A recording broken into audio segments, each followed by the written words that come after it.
Well, we don't know exactly what's going to happen this year at the quarterback position at the University of Miami. We know the future is real bright.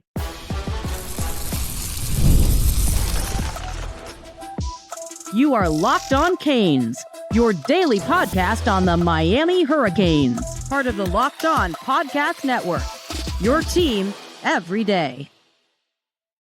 I am Alex Donno, University of Miami alumnus, co-host of Locked On ACC and writer for Canes County at Rivals. And thank you so much to the everydayers for making Locked On Canes your first listen and your first watch today. We're available free wherever you get your podcasts. We're free on YouTube. We're part of the Locked On Podcast Network, your team every day. On this episode, we're going to talk about not only 2025, but 2026 at quarterback for the University of Miami and what Dereon Coleman is going to bring to the table, because we have now with us, and if you're a Miami fan, you probably already know who this man is. Baylin Trujillo is joining us. He is the private quarterbacks coach for 2026 Miami Hurricanes verbal commit Dereon Coleman, Jones High School in Orlando. And every time, Baylin, I get to watch clips, full games, whatever it is of Dereon, I get very excited for the future. I mean, he has been out there slinging it. You've been, of course, instrumental in his development. So first of all, thank you for the work that you're doing with a future Miami Hurricane, Baylin. How are you? I'm doing very well. Thank you for having me on your show. I love your show. I watch it periodically whenever I get the chance to do it. I think you guys do it really well, man. You guys cover a lot of great stuff, and I'm just blessed to be a part of this opportunity to be with you here today. I know we ran into each other about a couple weeks ago at a sports bar in Orlando, which was hilarious. I'm going on the interview, and I'm like, man, I know this guy from somewhere. I'm pretty sure I watched this guy. So, yeah, man, I'm excited to be on the show. But, yeah, I'm more excited that we're talking about a quarterback that I train that's actually committed to Miami, because I grew up a Hurricanes fan. I've been a longtime Hurricanes fan my entire life. And I always thought, man, when I started this business 11 years ago, that I was going to breed a Hurricane quarterback and be along his journey to hopefully win a national title, potentially a Heisman, first-round draft pick. And it's crazy to think that one of the kids that I literally developed since he was 10 years old is going to have that opportunity. And I think, I'm going to be honest with you, he's the best arm talent that I've ever trained. And I've trained a lot of top talent. I've trained over 42 Division I quarterbacks, have several that play in the NFL that I've been able to develop and work with. I've got multiple college current quarterbacks starting right now. Obviously, I did have three of the top 10 quarterbacks in the 26th class in the country, which does include Dereon Coleman. But that was also Noah Grubbs and Brady Hart, but one went up in the class. Brady's now at Texas A&M. But, man, Dereon Coleman, his arm talent is elite as it gets. And like I mentioned before on multiple podcasts and different news articles, he is the number one arm talent that I've ever trained. For him to be the size that he is, to generate that much talent in that arm, that is definitely God-given. And it's just been a blessing to be alongside his journey for the last 7 years. That's amazing. I knew you've worked with him for quite some time. I didn't realize it went all the way back to when he was 10 years old. And whenever I watch, Dereon, obviously the velocity and the accuracy of his throws is something that gets my attention, but the quick release as well. I mean, it's gone in a flash. Yeah, and what's even more, what is Cam Ward known for? This pocket presence and how calm he is. And look what Dereon does in the pocket. He literally just stands there flat-footed. He's very calm. Everything around him does not bother him, especially, again, being at 6'1.5", about 165.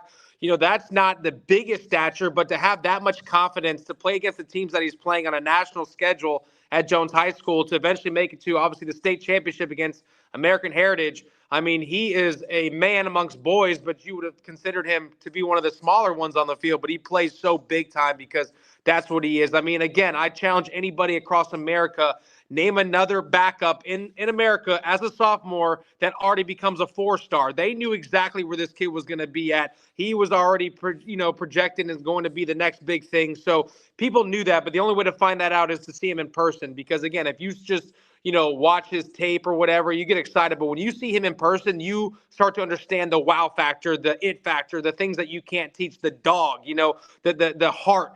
And he's got all of it. And then you just add that with the arm talent.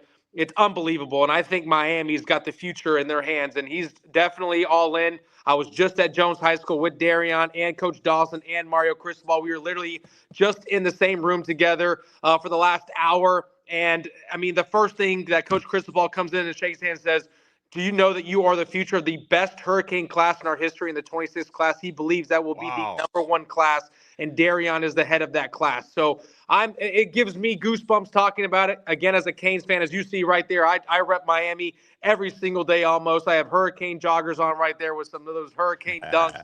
But I am all about the U, man, and I'm so excited that Dereon Coleman gets to stay in the green and orange and become a Hurricane this time next year.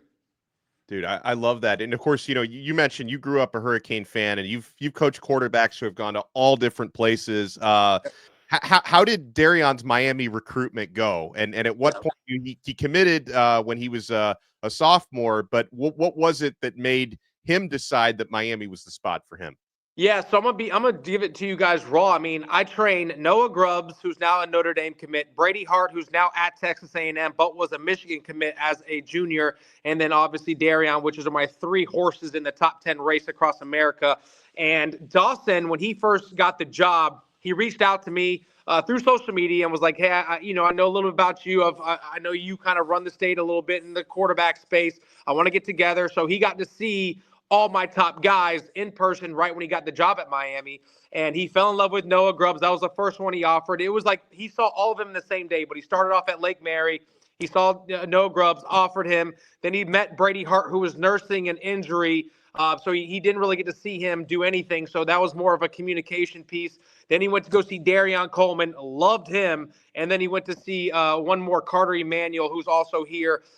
He's got about 10 Division I offers in the 26th class at Edgewater High School. But so when he saw those guys, he's like, yeah, I'm going to stay on top of Brady and Dereon because I haven't gotten to see the opportunity to see them throw like he did with Noah, which he offered. So we kind of played that out. And then, of course, his sophomore year, he was splitting time with another 4-star quarterback who was an Ole Miss commit at the time, Trevor Jackson, who's now at Florida State, who I also trained.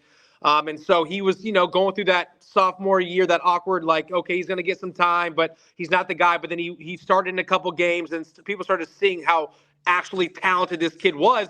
So he got his 4-star as a backup, and then he produced over 20 offers in his sophomore year as a backup, which, again, he started to start a couple games. So he's a backup, but not really. I mean, he ended up being the guy. So, but with that being said, he was started to get a lot of attention, and then Oklahoma started calling. And then once Oklahoma started calling, it was like, okay, this is getting serious. I took him up on a visit in the spring. Coach Luttrell, who's not there anymore, he was the OC offensive coordinator. I have a really good relationship with him. Offered him on the spot, was like, that's the kid that I want. Had multiple conversations with him. He got to throw for him. He fell in love with his arm, which everybody will if they see him throw in person. It was like, that's our guy. So technically, we went up in the spring in April. He was technically verbally committed to Oklahoma. And that was really through me because I'm like, this is the place for you. Obviously, a lot of Heisman Trophy winners at quarterback. I know what he possesses. If he's given the opportunity, I think he's going to shine. And so Oklahoma was the big time offer and the big time situation for him. Whereas also had Noah Grubbs that just committed Notre Dame, and then Brady Hart was at Michigan. So I was like, man, we got to really push that 26th class and get them to a home. So I was really pushing Oklahoma. Well, crazy thing about it. Right when we get back from Oklahoma, Miami has a 7-on-7 tournament, and he goes out there and lights it up, like literally lights it up and wins the whole thing. They beat Northwestern. They beat all the Miami teams, and they win the tournament, and Dawson was there. And I'll never forget, he texted me that morning. That morning was like, what am I going to see in Dereon that's going to blow me away, that makes me want to push all these other guys I'm recruiting out of the way? And I literally said, watch his arm talent. That's all you got to watch. If you're all about quarterback and you're all about this Cam Ward and you're on the hype on this, remember, this is before the season. I'm like, then watch this guy. And so, no joke, he texted me right about midway of the tournament, was like, I'm offering him. There's no way I'm leaving this place without offering that kid a scholarship. And then he ends up winning the whole thing. They pull him into the office. Dawson offers him, but Mario was not there. And so about a week later from that day, he goes into this camp where he's invited with all the top 26 guys. I believe Tate was there. Michael Clayton, who's a local kid, was there. A lot of top 26 guys were in this camp, and they were obviously there to find their next guy. And no joke, after the camp was over, Dawson said, I want him to be a Hurricane. He went up to Coach Mario Cristobal's office, and Mario said, what are we waiting on? And Dereon got up and said, I'm a Hurricane. So he committed right there on the spot. And then he announced it on his birthday, which was in July. But again, he had committed in that camp, which I believe was early June. So he was locked in at Miami. UCF came after him hard. Coach Gus Malzahn. I was actually with Dereon at his house when he called Gus and let him know like he was going to be a Hurricane. He was kind of devastated because he kind of shaped up the whole hometown hero kid. We're going to put your face on all the billboards in Orlando and all that. But he's like, Coach, I'm a Cane. So that was an interesting conversation. Now, obviously, Gus is at Florida State, so I'm sure he'll see plenty of Dereon in the near future. Hopefully, it goes Miami's way. But yeah, that's a little bit about his story. So it really shaped up where at that 7-on-7 where Dawson was really able to see Dereon. Now, he had seen him throw a couple times, but he really wanted to see him in a competitive environment, and he took over. It wasn't even close, and he was excited because he saw a lot of the traits that Cam Ward has into Dereon Coleman. And then here we are now. He's been committed for the last, 5, 6, 7 months. And like I said, we were just with Dawson and Mario this morning, and it's a lock. Wow. They said you are the face of the best probably recruiting class ever in the history of Miami in the 26th class. And Dereon Coleman is the future of Miami. Well, that might have been the most incredible synopsis of someone's recruitment that we've ever gotten here on Locked On Canes. Like, that was unbelievable. Yeah, no doubt. And I want to continue the conversation with Baylin Trujillo because, of course, not only is he a quarterback and a quarterback's coach, but Baylin watches Miami very closely. So I would love his take on what we just saw from Cam Ward and Miami's offense. I want to pick Baylin's brain a little bit more on Dereon Coleman. So, my friends, we're not done yet. You want to keep it locked right here. We got Be True with us on this brand new episode of Locked On Canes. You want to keep it locked. Guys, did Rocket Money help you find any subscriptions you forgot about or that you were paying for twice? That's definitely happened to me. I had a few subscriptions that I didn't even realize I was still paying for, and Rocket Money made it so easy to track them all down. It's like having a personal assistant for your finances. Rocket Money is a personal finance app that helps you find and cancel your unwanted subscriptions, monitors your spending, and helps lower your bills so you can grow your savings. It brings everything together in one place, right on the app, whether it's subscriptions, your spending habits, even goals that you want to hit this year. Rocket Money has over 5 million users and has saved a total of $500 million in canceled subscriptions, saving members up to $740 a year when using all of the app's premium features. For me, one of the best features is that subscription tracker. I've used it to cancel services I wasn't using anymore, and I've already saved a ton. Plus, with their goals feature, I've been able to automatically set aside money for my family's future. No more stressing about budgeting every month. Cancel your unwanted subscriptions and reach your financial goals faster with Rocket Money. Go to rocketmoney.com/lockedon today. That's rocketmoney.com/lockedon. Thank you so much for making this episode of Locked On Canes your first listen and your first watch today. We're free wherever you get your podcasts. We're free on YouTube. We're part of the Locked On Podcast Network, your team every day. We got Baylin Trujillo with us. Now, we talk about Dereon Coleman's arm talent, but he can also move now, Baylin. I mean, talk about his scrambling ability, because once he gets to Miami in 2026, this guy can not only move the chains and score touchdowns with his arm, he can do it with his legs as well. Yeah, so he's technically considered top, I believe, Rivals 24/7, pretty much everywhere. He is a top 5 dual threat quarterback in the country. But what I love about Dereon Coleman is the fact that he wants to be considered a pocket passer that can run. And this year, he only had 4 total rushing touchdowns on the year, and 3 of them came in the state championship game against American Heritage. So he was able to showcase the ability to run because they were playing 8-man deep. So a 3-man rush, he was able to hit creases and take off with his speed. Now, he does run about a 4.5, 4.6 40. So a lot of people, may know that because he's considered a dual threat, but he's able to kill you with his feet. And so you're getting that aspect along with the arm talent like a Cam Ward, right? So a lot of people I've been watching and how I've kind of shaped the narrative is this is the next Cam Ward for Miami, because as we know as Canes fans, we haven't seen a quarterback like that, at least since I was born, and I was born in 1992. So to see a generational talent that comes into Miami for 1 year and literally shatter every single record and become the most prolific quarterback in Miami history, literally in 1 year, you're about to get that same type of excitement from Dereon Coleman, hopefully for 3 to 4 years. So that's what gets me excited, because, again, the only really comparison that Miami's ever seen at the position is Cam Ward. So when you have that type of comparison and have that type of narrative, I mean, you can't help but to get excited about what's coming to Miami. And again, the one thing that Dereon separates from Cam Ward and the one thing that Cam Ward separates from Dereon is Dereon can run, but Cam Ward is 220 pounds. So we got to figure out how we can just add more weight, which has been the whole focus on this offseason with Dereon. I have him with a nutritionist. I have him with one of my elite NFL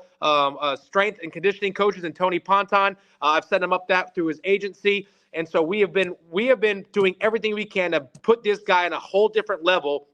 And we actually started that when he got into the playoffs this year. So we've seen how his body's gotten bigger and faster and stronger and even more healthy throughout the remaining of his last couple of games, which ultimately ended in the state title game, to now becoming an All-American, being selected to play in the Navy All-American game, also was a max press All-American. So we're trying to take that kid to the next level by putting on some weight. So hopefully the goal by when he gets to Miami is about 185. And so that would be huge at 6'1.5", 185. He still has plenty of room to grow. So again, we don't know how this thing's going to end up. But if he can get to Cam Ward's size with his speed, he'll be a first overall draft pick, just like hopefully Cam Ward will be in April. I love that. I'd love what you saw, because you watch Miami games with a different set of eyes, being a quarterback, and obviously we just witnessed, like you mentioned, the best statistical quarterbacking season in Miami history with Cam Ward. But what did you also make of the situation Shannon Dawson put him in? Because I know people reflect on this season. So much of the credit goes to Ward, but something I've respected about Dawson even before he got to Miami is his adaptability as an offensive coordinator, and the way he adapted. He gave autonomy and freedom to Cam Ward. What did you make of not only the season Cam Ward had, but the situations that Shannon Dawson put him in? Shannon Dawson is arguably the best human being on this planet when it comes to football. I mean, I've sat countless of times on the phone with him. I mean, the first conversation I had with him after he started offering my guys, it was 90 minutes long, and all we talked about was football and scheme and how he orchestrates his offense. I'll never forget it. And I mean, this dude right here is the home run hit Miami ever had at offense. And we've had some good coordinators in the past, but honestly, we've missed out on a couple that we thought may have been the guy and didn't end up panning out that way, especially with all this talent that Miami gets. But Shannon Dawson understands the game from a quarterback perspective and how he can manipulate defenses and keep it simple, right? So once you start keeping things simple and you're really doing like half field reads or even full reads, but pre-snap reads and understanding where I'm going with this football, I mean, it's unbelievable what his offense can do. And we got to see not only that offense go at a high rate, but then obviously Cam Ward, who he is, put that offense to what we see as the number one offense in the entire country. And so the problem is that's our standard now, because now we know we still have Shannon Dawson, and now we have to figure out who's going to take the realm to carry those keys. And hopefully it's going to be Dereon in the near future, but also we have this 1 year where we got to figure out, is it Luke that comes in? Do they go really big in the portal? Is it someone on their roster right now? So I have a feeling that answer will come in the next couple weeks, which I'm excited about as a Canes fan myself and a quarterback guy. I'm really excited to see who takes over the reins in 2025. But I hope it's just enough to get us through that, because Dereon plans to be there early next January. And I know once he gets on campus and he has a whole spring under his belt that's obviously free by new enrollees, I do believe Dereon Coleman will be a 3 to 4 year starter for the University of Miami. So I'm just trying to see what happens in between that. But again, with Shannon Dawson being there, I mean, the sky's the limit at that position. I mean, he can develop it the right way, but his offensive play calling and how he does and how he keeps it so simple, honestly, it would be foolish not to have any success under him as your coordinator. Well, and I'm really excited for like 2026 and 2027, like the types of practice competitions we're going to have with Dereon Coleman and Luke Nickel in the same offense. And I obviously you're partial to the guy that you train, and I'm excited about both. But I'm sure you've watched Luke Nickel a lot as well. We can't not be impressed by that. It's going to be some great competitions, Baylin. I say the future at quarterback is going to be elite when it comes to the University of Miami. We won't have that major drop off between who's the guy and who's next in line. I think that Miami, I wouldn't say has kind of slacked off in the quarterback right? But I think where we're headed, as long as Shannon Dawson's there, or if Mario keeps bringing in dudes that know how to do this deal at quarterback, I think he's just fine. So I think there's so much excitement, especially how Cam Ward has kicked this thing off with what Shannon Dawson can bring in. Because remember, that was technically Shannon Dawson's first quarterback he brought in. He had the other guys that were already there were from another staff that had recruited those guys, and Coach Ponce and the guys before. So now it's really him. And he said, I want Cam Ward because he fits my offense. and boom, look what we just got. So as long as Coach Dawson keeps recruiting that position, like you see in Luke Nickel, now you see in Dereon Coleman, I think he knows exactly what he's looking for. That's going to help bring some wins and hopefully national titles to the University of Miami. And as a Canes fan myself, obviously I want to see Dereon Coleman be that guy because I'm going to be sitting right there front row watching it. But at the same time, I am also a Hurricanes fan, so I know whatever they plan to do and however they plan to orchestrate that out, I just want Miami to hopefully win and keep winning. And I know Dereon's going to be a part of that plan. That's fantastic. This has been great stuff here from Baylin Trujillo. And you see, for those watching on YouTube, you see where to find him on X. And so for the audio listeners, very simple. It's his name, Baylin Trujillo on X. Anything else, Baylin, you want to promote? Maybe there's some parents out there who have some young quarterbacks in Central Florida. Let people know how they can get a hold of you. And maybe the next Dereon Coleman is out there right now. Yeah, hopefully. And hopefully I'm training him. So, no, the way to find me is my firstandlastname.com. You'll see my training schedule on there, my camp schedule. I have a camp coming up actually this Saturday at Jones High School from 10 to 12. But, yeah, just mainly on social media. Instagram, Be True QB Training is my Instagram for my quarterback page. Also, my main page is my first and last name. I try to keep it simple. My name is already tough enough. So as long as you know how to spell my last name, I'm sure you'll be able to find me anywhere. But yeah, man, I just think that the advice for parents is get with trainers, get with the people and do your research. Do the research that's going to help market your kid to put them on a platform. But at the end of the day, you have to remember your kids still have to perform. And none of this is going to happen without them doing what they do on the field. You can have all the connections in the world, all the recruiting connections and stuff like that. But if your kid is not performing and not doing the things that they're supposed to do, they're not going to get recruited. So let's not live in this false hope or this false reality. Let's make it reality and start doing the things to help better them. And that's finding local trainers, finding, different avenues of how they can get better, bigger, faster, stronger, and make sure they're with the right coaches that's going to help push those kids. So make sure you do that. I also want to give a shout out to Dereon Coleman's dad. He's become one of my best friends, Ed Coleman, my man. He was hard on Dereon. He did not let him slack. He was always on top of him academically, athletically. I think parents, they try to become friends with their kids. He never was that. He was always hard on Dereon. And then when he turned him over to me when he was 10, he trusted my ability to obviously develop him and do that. So he's created a dog. Like he's created a kid that's literally made out of a lab. And so I think parents need to invest and they need to get into their kids' lives and make it happen for them because then they can end up being like the next Dereon Coleman where people doubt. But then when you put that tape on, there is no more question marks. You've answered everything because of how you play and perform. And Dereon has done that, just like all my guys have done that. And I take pride in that in my work. And last thing, I'll leave with this. Parents, don't find the good job coaches. Don't find coaches that make your kids feel good because at the end of the day, they're going to be the ones let down later on in life. Get a coach that actually cares and communicates and is hard and makes it hard. So that way the game is easy like I do. I love it. Well, great stuff here. Tremendous stuff, guys. Make sure you check him out. Make sure you smash the like button, subscribe. We'll talk to everyone next time on another episode of Locked On Canes. We are part of the awesome Locked On. It's all about that you, part of the awesome Locked On Podcast Network, your team every day.